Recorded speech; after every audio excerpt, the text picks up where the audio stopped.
Hello and welcome to the debate. I'm your host Rafae Iqbal, and in today's show we'll be talking about Iran, Pakistan, how they agreed to expeditiously finalize the free trade agreement according to the joint statement that was issued. And in the backdrop of this joint statement, the Iranian president visited Pakistan, Sayyid Ibrahim Raisi, on the invitation of Prime Minister Shehbaz Sharif, and the Iranian president was accompanied by a high-level delegation which included the foreign minister of Iran as well.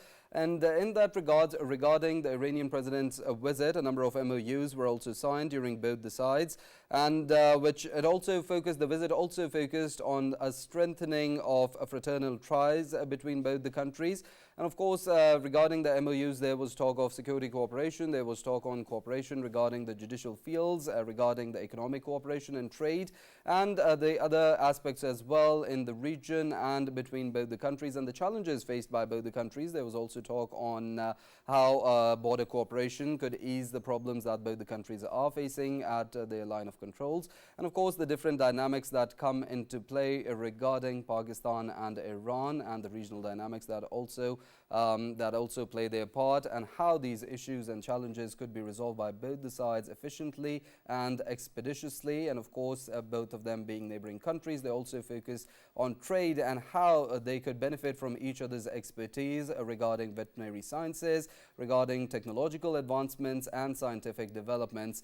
We'll be talking about all these different dynamics, and of course we'll be talking about the free trade agreement that both the sides have decided to expeditiously finalize according to the joint statement by both the sides. In the studios, I'll introduce our panelists, and I'll introduce senior analyst Farrukh Pitafi first, who is in the studios with us. With that, I'd like to introduce Faisal, a geopolitical analyst who's with us in the studios. And along with that, we have been joined by a guest on Skype, Mansoor Ahmad Khan, former ambassador. Thank you for your time as well. I'd like to begin our conversation from Mansoor Saab and ask him what he thinks about what the key areas of cooperation could be, how in the trade volume between both the countries can be increased to the level that they have talked about taking it to, and what could the key areas and sectors be in which both the countries could cooperate for the economic benefits of both the countries, and how these are going to affect the regional dynamics. Thank you very much. First of all, this visit is a very positive development. It reflects progress in terms of Pakistan-Iran relation, both countries coming closer to each other. Pakistan and Iran are close neighbors. We have 1,000-kilometer long border, and the relations between the two countries are rooted in centuries-old civilization context. But at the same time, in past few years, we have seen there have been sometimes tensions or differences on some cross-border activities by either side. But during this January 2024, these tensions crossed a threshold, and situation escalated when there were strikes by the two sides against in each other's territories. It was a matter of serious concern. Situation was quite tense. But although the two countries moved swiftly to address those tensions in the shorter term, but this visit, I think, has been an important milestone in terms of the two countries' leadership conveying to each other their intention to deepen substantive cooperation with each other. So in that respect, this is a positive development. A very good joint statement has also come out. It highlights that the border between the two countries will be transformed into a border of peace and friendship.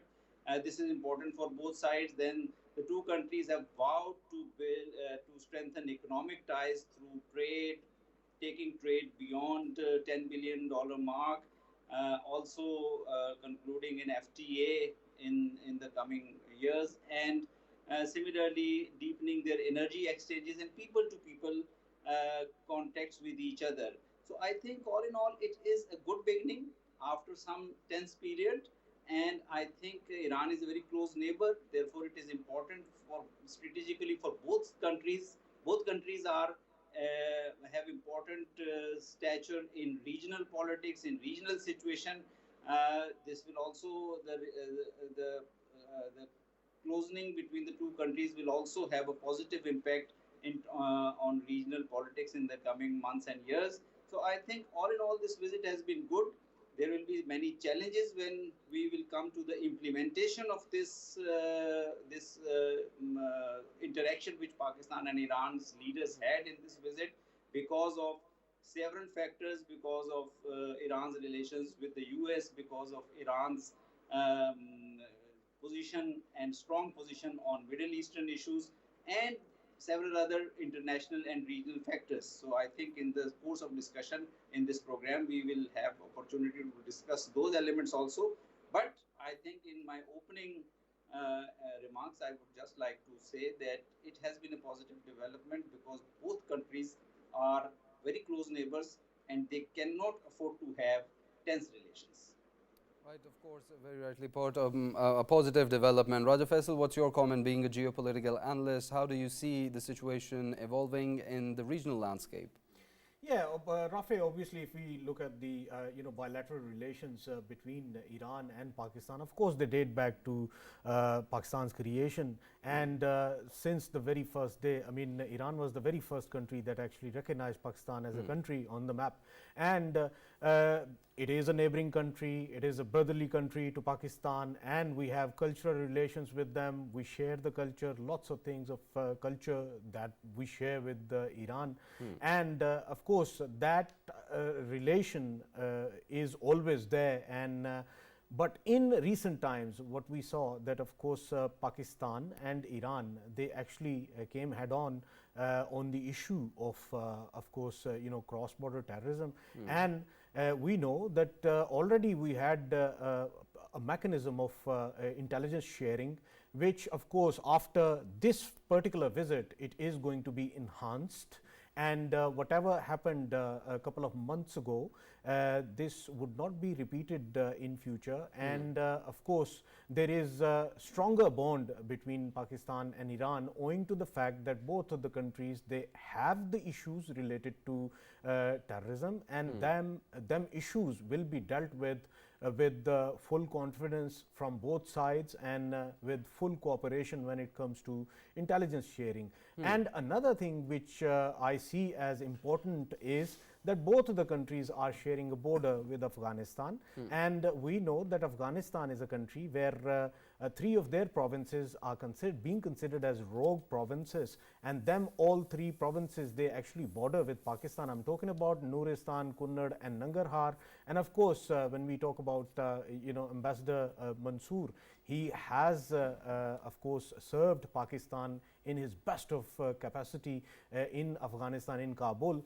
And of course, he would agree with me when I say that, of course, today's regime, Taliban regime, which is ruling over Kabul right now, they actually signed Doha Accord. And in Doha Accord, of course, they signed that they will never allow their land to be used against any of the neighboring countries. If we talk about BLF, if we talk about BLA, TTP, IMU, ETIM, all of them, they are being catered and facilitated by ISIS Khorasan in them 3 provinces. And of course, this is a matter of concern for Pakistan, and equally for Iran as well. So to me, I think it would be very important in this security spectrum as well, that when we talk about both of the countries, the leadership of both of the countries sitting together, I am pretty much sure that they have highlighted this aspect as well, that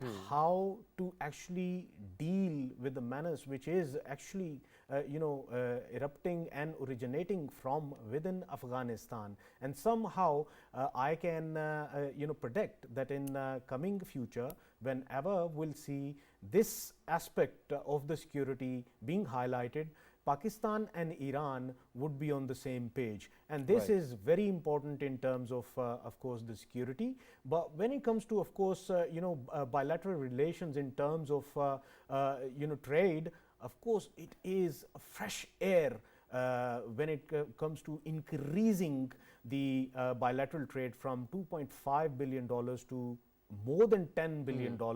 And of course, there are hurdles and hindrances in terms of Pakistan's ally country, America, US. They do have reservations on it. But them reservations can be, of course, dealt with the US on the negotiating table. And of course, I'm pretty much sure that US would understand in coming future that there are certain limitations to Pakistan's side accepting whatever US says. And of course, Pakistan being a neighboring country to Iran, Pakistan is trying to explore any opportunity in terms of enhancing the volume of its economy, because when it comes to Pakistan's economic turbulence, of course Pakistan is facing the challenges, and Pakistan is doing its best to be compliant with the international requirements, as well as at the same time trying to sort out the problems, economic problems of the masses in Pakistan. And of course, it shouldn't be forgotten that Pakistan has a population, a huge population, and that population requires the opportunities of course, enhancing the economic activity in Pakistan. So to me, I think all of these things, they can be settled down in coming future. But this visit, I believe it is an excellent visit, and we should be, of course, expecting huge results of it. Well, very rightly put and point taken. For Pitafi, I'd like to ask you what you think regarding, as Faisal mentioned, the reactions from some of the allies regarding the Iranian president's visit. How do you see that? Right. You're asking me to comment on what Faisal commented? No, to what Raja Faisal just mentioned, that Pakistan's allies regarding the president. Okay, you're talking about the US reaction, yes, and whatever is going on in the Western media, right? Look, regarding the US, here is a simple fact. That Pakistan is a country that is in need of as many allies and friends as possible, right? That is the whole point of diplomacy. If there is an enemy country, neutralize their enmity and make them neutral, right? If there is a neutral country, make them your friend. And if there is a country which is your friend, make them your closest or closer friends, right? So this is exactly what Pakistan is trying to do. There are two or three things that are very important. When you talk about the Western objection, I mean, first of all, if the objection was on the visit of a president of another sovereign country, then the best way to counter that is send your president here, right? How many US presidents have actually escaped Pakistan? So if you want to actually do something to counter the influence of another country, come here and see the kind of red carpet we unroll, right? Is there a do more coming? Yeah. Is there a do more element coming? Yeah. This is precisely what I'm saying. Do more, right? You call us your allies, so do more, right? Excellent. Right. Regarding the trade and economics, there are two or three developments that we have seen. For example, border markets, joint markets on the border, right? Similarly, Gwadar, our national grid is still 100 kilometers away from Gwadar. So what do we do in Gwadar? There are two solutions. One, Chinese have actually installed some capacity for local manufacturing, but most of it actually comes from Iran. Yeah. And when we were talking about this, and internationally also during interaction, we asked, there is international law that takes care of the fact that there will be your border towns that are not that accessible to your own infrastructure. So in that situation, you do seek additional help from neighboring countries, right? Now, what do the critics of Pakistan, Iran friendship actually want? Do they want Pakistan to totally unplug from the region? Afghanistan is broken. India-Pakistan relationship is broken. You already object to or show concerns about China's influence on Pakistan, and now you are saying that, okay, unplug. Then do you want us to only befriend the fish in the ocean, right? Right. The point is that the country like Pakistan, which has gone through economic crisis, by the way, economic crisis is still not over. We are trying to reform, right? With that kind of a situation, we will accept whatever comes our way. Whosoever is helping you, we will work with it, right?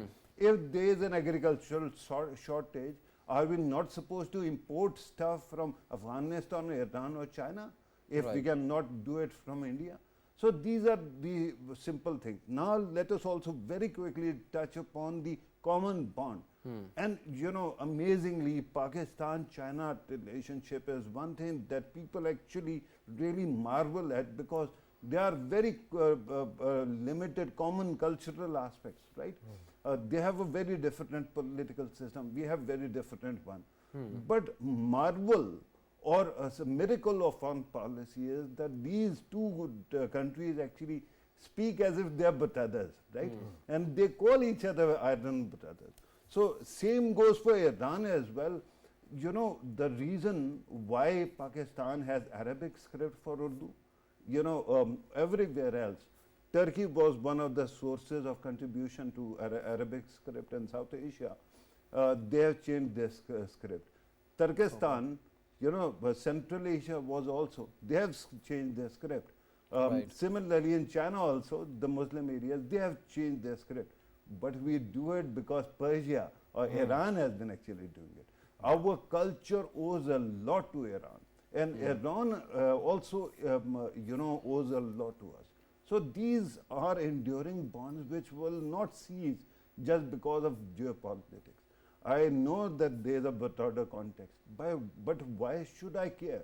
Because India is allowed to import electricity from Iran, oil from Iran. India is allowed to import oil from under sanction Russia. Why am I the guinea pig out? And why are you trying to restrain my growth when you cannot yourself help? If you can, you're most welcome. Otherwise, I will take whatever comes my way. And I think that there is an enduring bond that we have to keep working on. Well, of course, and in these times when a country is also it is focused on its survival and it's facing its economic challenges, how can such expectations? And of course, I'd like to move towards Mr. Mansoor and ask him because there's another aspect to this to the whole conversation that we're having. It's regarding the security cooperation aspect and how there's talk of border cooperation and counterterrorism for the mutual benefit of the region and for the resolution of the issues that the two countries face. What's your comment on that? I think security and counter-terrorism cooperation is one of the important areas that should be addressed, that should be strengthened. Since 2015-16, Pakistan and Iran had actually worked very closely to enhance their contacts in the field of security and counter-terrorism cooperation. Several high-level military exchanges took place in these years, and there were political exchanges as well as exchanges of the security delegations. The two countries also conducted many joint exercises, joint cooperation in several fields. And the two countries were also making good progress in terms of addressing the cross-border terrorism issues, which have a regional dimension also. Our 1,000-kilometer border, there is no dispute between Pakistan and Iran. The border was settled immediately after independence. It was demarcated, and the two countries, the border is free of any conflictual issues. But because of the regional factors, there have been sometimes allegations of cross-border movements, and for addressing those cross-border movements or cross-border activities, there was close cooperation. The level of cooperation had continued to increase in recent years. But it was, shocking to see that in last few months there were these troubling developments when the certain incidents happened despite the intelligence channels existing between the two countries, security channels existing between the two countries. Iran actually conducted exercises with strikes within Pakistani territory, and then Pakistan, in its defense, in accordance with the international law, had to respond. I am happy. I am really happy with this development that the two countries have addressed this issue very eloquently and very smoothly in this during this visit. The joint statement also makes a mention of it, and I believe that the two countries would continue to strengthen these channels. But these channels are not only important for bilateral addressing the bilateral security issues. I think Pakistan and Iran need to work towards regional security and counter-terrorism mechanisms. We know that our region since 1970s, due to external interventions, first due to Soviet intervention in Afghanistan, and then later in the past 2 decades due to presence of US and NATO forces in Afghanistan, has been theater of war, theater of conflict, theater of insurgencies, militancies, and terrorism activities. And even after the withdrawal of US and NATO forces from Afghanistan, the border remains a source of problem because of these cross-border activities, and it continues to prevent the expansion of economic agenda within the region, or agenda of economic connectivity, regional connectivity in our region.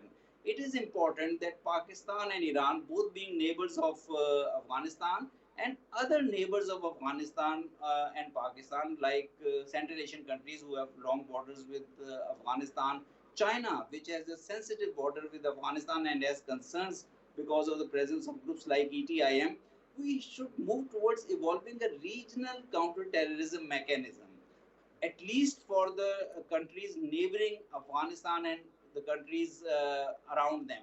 So I think it is important, because when these countries individually deal with Afghan interim government, Taliban government, there are issues. Every neighbor of Afghanistan has issues.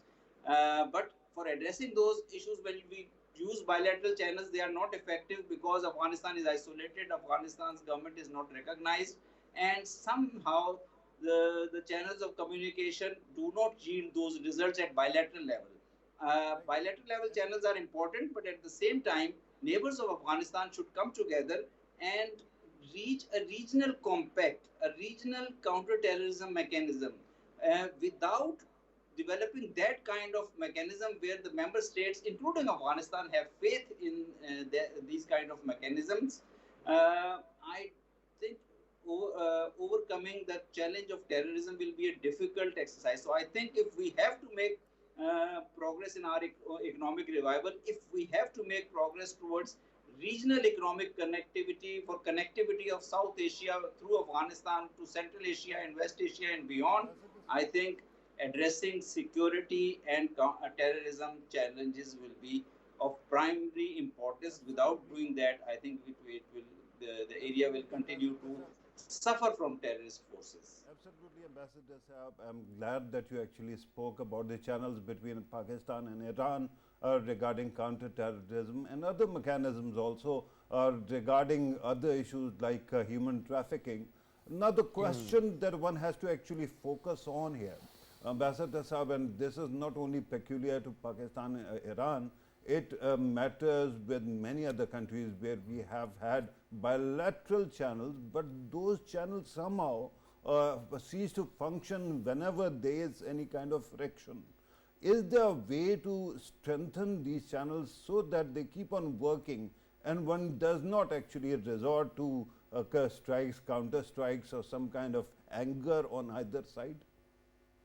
I think in my view, in my personal view, the best way to address this challenge, and I agree with you, this is the most serious challenge, when bilateral channels do not work or do not yield the desired results. The best way to work out to get the meaningful results out of this process is to have a comprehensive agenda.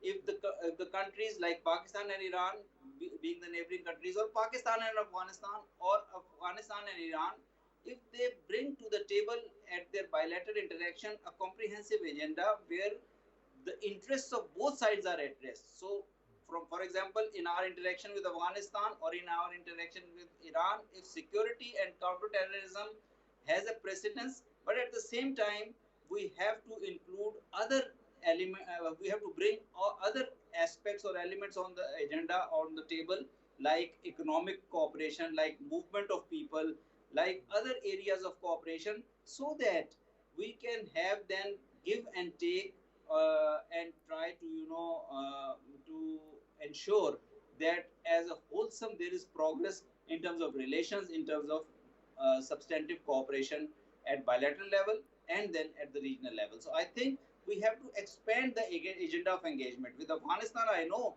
it is an issue because Afghanistan is under sanctions, Afghanistan is under restrictions, Afghanistan is not recognized, Afghan government is not recognized, but still it is a neighboring country. We have important security as well as other economic and people-to-people interests with them. So we have to, I think, expand our agenda of engagement with them and try to address, to achieve those results which we want in security and counterterrorism.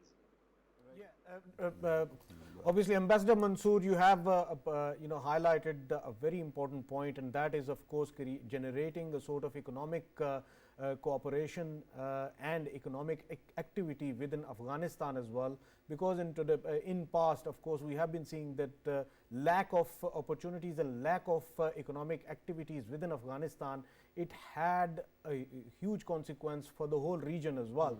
And of course, whatever the sort of terrorism we saw and the sanctuaries of terrorism we saw, I think it had a lot to do with they not having sort of opportunities within their own country. And you know it better than anyone because you have served Pakistan in Kabul at the best of your capacity. Earlier, you were highlighting a point, a very important point, and that was connectivity with the Central Asian republics.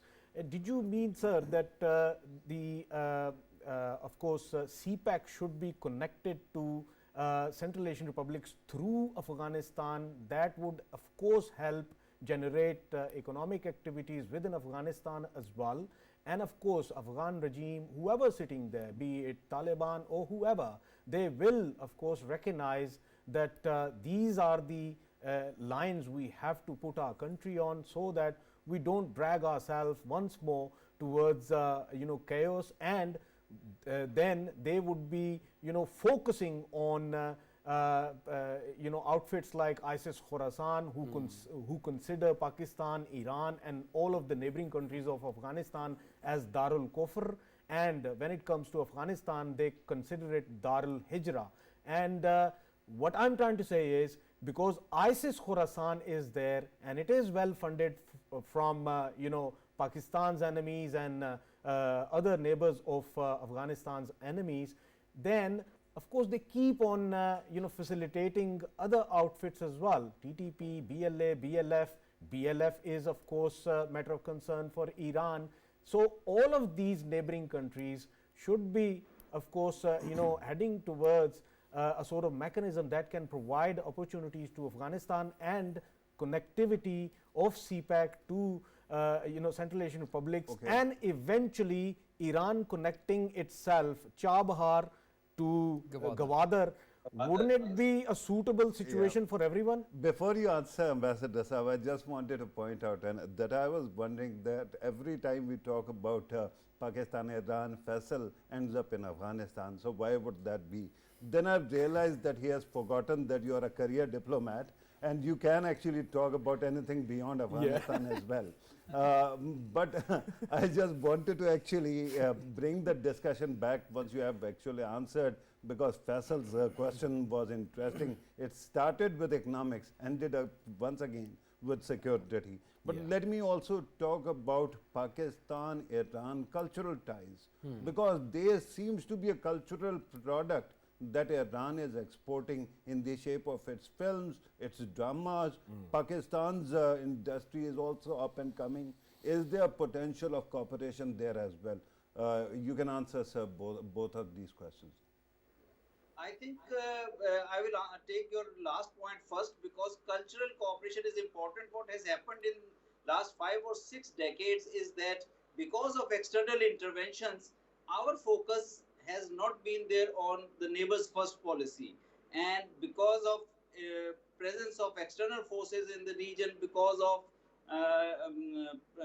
US and NATO campaign in this area in the past 2 decades, and earlier the Soviet intervention in Afghanistan, our focus has been skewed towards military issues and towards security issues more than the economic issues and cultural issues. And at this moment, I think it is important that Pakistan should strengthen its foreign policy towards addressing the neighborly issues, addressing the regional issues, and at the same time moving in sync with the international community. Now, CPEC is we used to say, we continue to say that CPEC is a game changer. And since in its first decade, from 2014 to 2024, it has been a game changer. It has brought a lot of investment into Pakistan, a lot of infrastructure development, despite the challenges it faces. Now, I think for the next decade, CPEC's connectivity with Afghanistan and CPEC's connectivity or extension to Central Asia would be another game changer. And for that, I think Pakistan and other countries like Afghanistan, China, and other neighbors of Afghanistan will have to work together. We know there is a big challenge of terrorism. There is Daesh or ISIS fighters based in Afghanistan and are being funded in order to counter these economic interests. Similarly, Daesh has nexus with regional terrorist groups such as TTP or Balochistan-related BLA elements or other insurgent forces next to Pakistan's border. Similarly, all other Afghanistan's neighboring countries' borders are infested with these kind of groups. Central Asian countries with IMU, the Islamic Movement of Uzbekistan. China has concerns from ETIM. Iran has concerns with Jandullah or Jashul Adl. So I think it is important that unless both the forces or both the tracks, the track of regional connectivity and track of security and counterterrorism, if they move with harmony, they move with progress in parallel, then there would the desired results can be achieved. Otherwise, what would happen is that these forces of terrorism will continue to spoil the environment for regional connectivity and regional economic integration. And we have seen that in it was 2021, 3 years ago, when United States and NATO forces withdrew from Afghanistan and Taliban took over. And these 3 years have been wasted because of the prevalence of terrorism and the lack of focus on regional economic integration and connectivity. My sense is that now I think the countries of the region are realizing, and we have seen Pakistan and Iran coming closer to each other, developing convergence not only on bilateral issues but also on the issues of regional issues like Afghanistan or in the Middle East. Similarly, Pakistan has to now work closely with China for pushing forward this regional connectivity, CPEC's extension to Afghanistan and beyond. And Pakistan has to work with other neighbors of Afghanistan also. Central Asian countries are also deeply interested, seriously interested to have economic ties with Afghanistan and with Pakistan, and then if later whenever Pakistan's situation with relations with India have an improvement with entire South Asia. So I think Pakistan and the countries of the region have to move towards ensuring that agenda of regional economic connectivity moves forward, but it will only move forward if in parallel there are strong security and counterterrorism mechanism at the regional level also developed. Very true. Ambassador Mansoor, I'm glad that you have highlighted India as well. And of course, when it comes to spoilers, I mean, we have seen India being the spoiler, and it has ambitions. Of course, one of the ambition was that they wanted to, link Chabahar with Afghanistan and Central Asian republics. But at the same time, of course, they had further ambitions to, of course, create a sort of parallel to CPEC, connecting India to the Western countries. Of course, they wanted to once more use Chabahar and the other plans they have and ambitions they have. In the context of Indian plans, where do you see India standing today? Of course, knowing the facts that Iran is very close to China in recent times, they have been closer to China, and of course now Iran's visit, Iran's presidential visit of Pakistan, of course, it would be having an impact on that kind of ambition of India as well. So where does Iran stand now, and where does India stand right now? I think in terms of India, I would say that India has taken advantage in our neighborhood, whether it is Afghanistan or whether it is Iran or whether it is China. India has taken advantage in those relationships whenever we have left a vacuum. For example, when we left a vacuum because of the international factors or because of any other factors, when we left vacuum in Afghanistan, India stepped in and India invested a lot in Afghanistan, and I'm talking about the past 2 decades, where India established its assets in on the Afghan soil to challenge Pakistan, to destabilize Pakistan. Similarly, with Iran also, India has taken advantage whenever Pakistan has left some kind of loophole or some kind of vacuum there. That is why, otherwise, if you see, Iran has always, despite whenever there have been tensions between Pakistan and Iran, but Iran has always principally supported the cause of Jammu and Kashmir. And Iran has stood with Pakistan whenever we have tried to develop a relationship based on confidence with Iran. So I think if after this visit, we continue to make progress positively in developing close relations with Iran, in developing a convergence with Iran, then I think Gwadar and Chabahar could be linked if we can find some way of dealing with US pressure and moving forward on Iran-Pakistan gas pipeline. And similarly, purchase of electricity with Iran, there are so many economic opportunities along border with Iran. So it depends on, Pakistan-Iran cooperation. But with China also, I think it is important that at this time when Pakistan is trying to focus on its neighborhood, it is important that Pakistan should deepen its ties with China. And if we do that, we know about Indian agenda. Indian agenda, recently I think they have crossed all the limits in terms of their Hindutva policy, desecration of mosques, building temples in place of that, mayas in Jammu and Kashmir, and recently display of a map of Akhand Bharat showing all these countries all countries of South Asia as part of Greater India. So I think we know about Indian intentions, but I think we should not be dissuaded from that. We should try to use our own capacity. We have our own strength with vis-a-vis Afghanistan, vis-a-vis Iran, vis-a-vis China in our relations. We have a lot of strength, and I think we should try to build on those strengths rather than conceding space there for our detractor, that is India.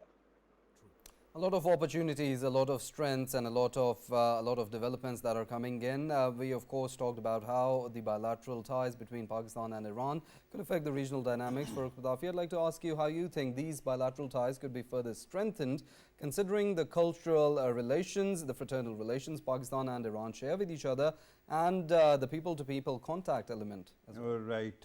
Thank you once again. When I put this question to Ambassador Saab, I wanted also to actually discuss this, but Faisal, of course, has to actually focus on security. So we have to keep on going back there. You see, but there's something amazing about Iran that you have to appreciate.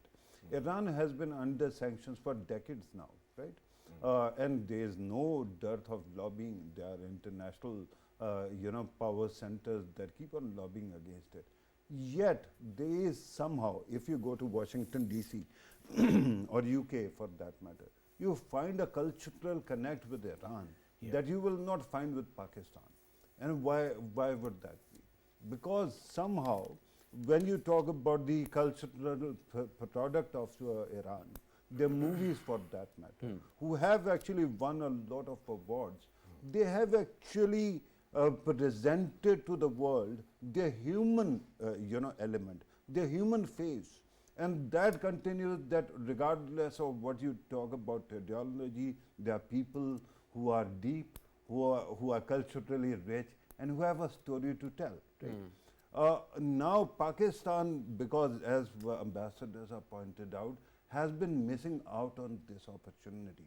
Our dramas used to be great back in 80s and early 90s, but then we actually let it go. We haven't been able to hone this aspect. And by the way, there is cooperation already between Pakistan and Iran. I remember back in 1990s and 2000s, Iran's cultural centers are called, or consulates are called Khana-e-Farhang. So there used to be Khana-e-Farhang in most of the countries, in Multan, in Lahore. The amazing thing was that local people were hired to dub Iranian movies into Urdu, right? So there is a lot of content there. And we have been importing other cultural products from other countries, for example, Turkey.